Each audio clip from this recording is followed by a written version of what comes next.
आज का हमारा टॉपिक होगा सुल्तान मोहम्मद ऑफ गजनी के बारे में, ठीक है ना। हालांकि ये एनसीईआरटी के बुक के अकॉर्डिंग कोई टॉपिक नहीं है, इसी के जो हमारा टॉपिक है ना वारफेयर फॉर वेल्थ, इसी के टॉपिक के अंदर हमारा एक छोटा सा टॉपिक हम लोगों ने बना लिया है ताकि हम लोगों का जो समझ है इस चैप्टर को लेकर वो अच्छी तरीके से बिल्ड हो पाए, ठीक है ना। चलिए जानते हैं कि इसके बारे में क्या है। He ruled from 997 to 1030 and extended control over parts of Central Asia, Iran and north-western part of the subcontinent। तो ये जो हमारे सुल्तान मोहम्मद थे, गजनी के जो रहने वाले थे, तो सुल्तान मोहम्मद ने राज किया 1997 से लेकर 1300 तक। वो भी किन किन जगहों पर? सेंट्रल एशिया यानी कि जो एशिया हमारा कंटिनेंट है उसका जो बीच वाला हमारा एरिया है ना, उस पर राज किया उन्होंने। ईरान में किया, उसके साथ ही साथ नॉर्थ वेस्ट पार्ट में भी उन्होंने किया, यानी कि जो हमारा एशिया का जो नॉर्थ वाला वेस्ट पार्ट है ना, हमारा नॉर्थ वेस्टर्न पार्ट, उसमें भी इन्होंने कंट्रोल अपना किया था, ठीक ना। जैसे यदि देखा जाए यदि इंडिया के नज़रिए से देखा जाए नॉर्थ वेस्टर्न पार्ट तो हमारा पाकिस्तान के साइड पड़ता है, तो यानी कि वहाँ पे भी इनका कंट्रोल रहा था। आगे बढ़ते फिर, he raided the subcontinent almost every year. His target were wealthy temples including Somnath, Gujarat. तो ये जो है ना लगभग हर एक साल हमारे भारत पे हमला करता था, यानी कि भारत के साथ साथ जो भारत के आसपास का जो एरिया है ना उस पे ये हर साल लगभग हमला करता था, हर साल। समझ रहे बात को? कोई डाउट इसमें? तो ये हर साल लगभग हमला करता था और इसका सबसे मेन जो टारगेट होता था वो होता था मंदिर, क्योंकि समय पे मंदिरों का वैल्यू उस समय पे बहुत ही ज़्यादा था। इसके पहले वाले क्लास में भी हम लोगों ने डिस्कस किया है कि कोई भी राजा पहले हमला करना चाहता था तो किस पे? मंदिरों पे। मंदिर को अपने कब्जे में ले लिया तो उसके पास धन संपत्ति का कोई कमी नहीं रहेगा। तो सुल्तान मोहम्मद का भी सबसे बड़ा टारगेट होता था मंदिर, और उस मंदिर में भी सबसे उसका खास जो टारगेट था वो था हमारा गुजरात का सोमनाथ मंदिर। नाम सुने होंगे, गुजरात में एक सोमनाथ मंदिर है, वो हमेशा वो जीतना चाहता था क्योंकि वहाँ पे ना बहुत ही ज़्यादा धन संपत्ति का जमावड़ा था, यानी कि भंडार था वहाँ पे, है ना। और वो सोमनाथ मंदिर बहुत बड़ा भी है। तो उसको वापस अगर सबको पता चल गया कि वो लेना चाहता है उस मंदिर को, तो वापस सारा धन संपत्ति ले क्यों ले लिया? कैसे ले लेगा? मंदिर का संपत्ति कौन ले लेगा? मंदिर का संपत्ति होता है ना। मंदिर का संपत्ति क्या आप ले लेंगे? नहीं ले पाएंगे ना। मंदिर में जो काम है वो धन संपत्ति से मंदिर में काम होता है। तो कोई कॉमन आदमी जाएगा मंदिर के संपत्ति को उठा के लेके आ जाएगा? ऐसा नहीं होता है ना, ऐसा नहीं होता है। तो सोमनाथ का जो मंदिर था ये उनका मेन टारगेट हुआ करता था, भाई इसको जितना है, सोमनाथ के मंदिर को अपने कब्जे में लेना है।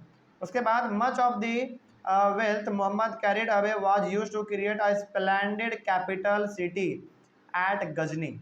तो जो भी वो अलग अलग जगहों से जीतता था, हमला करके जो अपने कब्जे में लेता था धन संपत्ति को, जहाँ पे हमला किया मान लो कहीं पे जीत गया वो, तो उसके धन संपत्ति को लेके वो गजनी जाता था और गजनी में जाके अपने शहर को ये बहुत अच्छा से स्ट्रक्चर तैयार करता था, यानी कि अपने गजनी वाला जो जगह है इसका उसको ये सुंदर बनाता था, यानी कि वहाँ पे अपना ये पूरा धन संपत्ति लगाता था।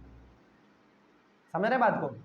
तो हर जगह से ये पैसा इकट्ठा करता था लड़ाई कर करके और जाके अपने शहर में लगाता था, अपने शहर को ये सुंदर ब्यूटीफुल बनाता था, देखने में अच्छा लगे, है ना। उसके बाद Sultan Mohammad was also interested in finding about more about the people he conquered. इसके साथ ही साथ सुल्तान मोहम्मद को ये भी अच्छा लगता था कि जिसको हमने हराया है उसके बारे में थोड़ा सा जाना जाए, यानी कि जिसको हमने हराया है या फिर जिस पे हम हमला करने जा रहे हैं उसके बारे में थोड़ा जान बूझ लिया जाए कि उस इंसान का क्या औकात है, उसका क्या स्टेटस है ना, उसके बारे में पूरा जांच पड़ताल कर लिया जाए। तो वो जांच पड़ताल करना उसको अच्छा लगता था, ठीक ना। आगे बढ़ते हैं फिर। A scholar named Al Biruni wrote an account of this subcontinent. This Arabic work, known as the Kitab ul Hind, remains an important source for historians. एक स्कॉलर थे, यानी कि एक बहुत ही विद्वान आदमी थे जिसका नाम था हमारा अल बिरानी। अल बिरानी, इसका प्रोनाउंसिएशन शायद मेरे से गलती हो रहा हो, लेकिन आप समझ सकते हैं यहाँ पे प्रोनाउंसिएशन से क्या मतलब है, हम लोगों को समझने से मतलब है ना। तो अल बिरानी जो एक थे हमारे, वो बहुत ही बुद्धिमान आदमी थे। उन्होंने हमारे सब कंटिनेंट के बारे में लिखा था, यानी कि इंडिया के साथ साथ आसपास के एरिया के बारे में भी उन्होंने लिखा था। अब बात है कि उन्होंने लिखा क्या होगा। उन्होंने लिखा होगा कि इन जगहों पर किसका कंट्रोल रहा है, यदि कंट्रोल किसी का रहा है तो उसका मेन मकसद क्या होता था कंट्रोल करने का, है ना। इस प्रकार के बातों को वो उसमें अपने बुक में लिखे थे, ठीक ना। और this Arabic work known as Kitab ul Hind, और उन्होंने जो लिखा था उस किताब को उन्होंने क्या नाम दिया, किताब उल हिंद, किताब उल हिंद। तो इस किताब उल हिंद के बारे में बड़े बड़े हिस्टोरियन इतिहास जब पढ़ते हैं ना तो उनको अलग अलग चीज़ों के बारे में मालूम चलता है।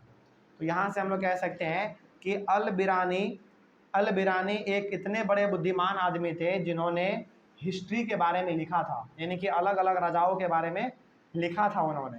और जब आने वाले पीढ़ी उनके बुक को पढ़ा तो उनको ना हिस्ट्री के बारे में बहुत कुछ जानने को मिला। जैसे मान लो कुछ समय के लिए यदि हम अभी अल बिरानी हैं तो हम बुक लिख के मर गए, 100 साल के बाद यदि कोई आदमी पढ़ेगा उस बुक को तो उसको इतिहास के बारे में मालूम तो चलेगा कि क्या क्या उस समय पे हुआ करता था, क्या क्या उन्होंने लिखा है, मालूम तो चलेगा ना, कोई डाउट इसमें। तो बहुत सारा इन्फॉर्मेशन हम लोगों को अल बिरानी के बुक से मिल जाता था उस समय पे। उसके बाद he consulted Sanskrit scholars to operate this account, लेकिन बाद में अल बिरानी ने संस्कृत स्कॉलर्स को कहा, यानी कि ऐसे बुद्धिमान इंसान को कहा जो कि संस्कृत जानते हो। हालांकि अल बिरानी ने जो अपना बुक लिखा था किताब उल हिंद वो उन्होंने अरेबिक लैंग्वेज में लिखा था। किसमें? अरेबिक लैंग्वेज, यानी कि थोड़ा बहुत उर्दू के लैंग्वेज में उन्होंने लिखा था। लेकिन उन्होंने संस्कृत के ज्ञाता को उन्होंने कहा, यानी कि ऐसे इंसान को उन्होंने कहा कि भाई देखो ये तो हमने अरेबिक में लिख दिया है, अब आप इसको क्या कीजिए संस्कृत में लिखिए ताकि और ज़्यादातर लोगों के पास ये पहुंच पाए और वो भी जान पाए, है ना। तो इन्होंने कहा संस्कृत स्कॉलर को, यानी कि एक ऐसे बुद्धिमान इंसान को कहा जो कि संस्कृत जानता होगा। कोई डाउट इसमें? तो ये था हमारा सुल्तान मोहम्मद के बारे में जो कि गजनी से बिलोंग करते थे। तो इनका मेन काम जो है ना मतलब लड़ाई पीट करके उसके धन संपत्ति को लूटना था, और धन संपत्ति ये जो भी लूटता था इसको अपने गजनी में शहर को ब्यूटीफुल बनाने में इस्तेमाल करता था, ठीक ना। उसके बाद एक बहुत ही फेमस हमारे स्कॉलर हुए जिसका नाम था अल बिरानी। उन्होंने अपना किताब लिखा किताब उल हिंद, जो कि हमारे कंट्री पे किन किन राजाओं का कब कब शासन रहा, कैसे रहा, उन्होंने किन किन जगहों पे हमला किया उसके बारे में उसके किताब में लिखा हुआ था, जो कि अरेबिक लैंग्वेज में था, है ना। तब उन्होंने एक संस्कृत के बहुत ही बड़े विद्वान आदमी को कहा कि आप मेरे अरेबिक लैंग्वेज को किस में कन्वर्ट कर दीजिए, संस्कृत में, क्योंकि उस समय पे हमारे इंडिया में संस्कृत बहुत ज़्यादा चलता था, हिंदी से भी ज़्यादा संस्कृत चलता था उस समय पे, ठीक है ना। कोई डाउट इसमें? चलिए उसके बाद फिर हम लोग पढ़ेंगे चौहान के बारे में, ठीक है। चौहान आज हम लोग जानते हैं चौहान हमारा क्या है, एक कास्ट ही तो है, इंडिया में कास्ट ही तो है, जैसे यादव है ब्राह्मण है उसी प्रकार से हमारा क्या एक चौहान है। चौहान का क्या हिस्ट्री रहा है इसके बारे में हम लोग अपने नेक्स्ट क्लास में पढ़ लेंगे। कोई डाउट इसमें? चलिए थैंक यू वेरी मच।